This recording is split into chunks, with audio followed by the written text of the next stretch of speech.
Caro Giuseppe Grillo, per inviarti questo mio messaggio ho scelto anch'io la rete, il web, il tuo stesso mezzo, per farti capire la stima che provo per te.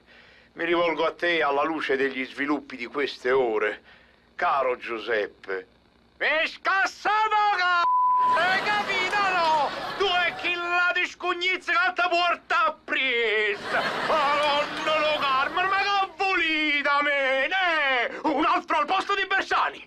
Tiè, cerca solo lei, uno che ti piace che gli dà l'incarico, eh? Basta che non mi scassi più il tu si peggio in un troll, si scurnacchiata, figlia che allora me chi te bivecchi destra, ma che spa...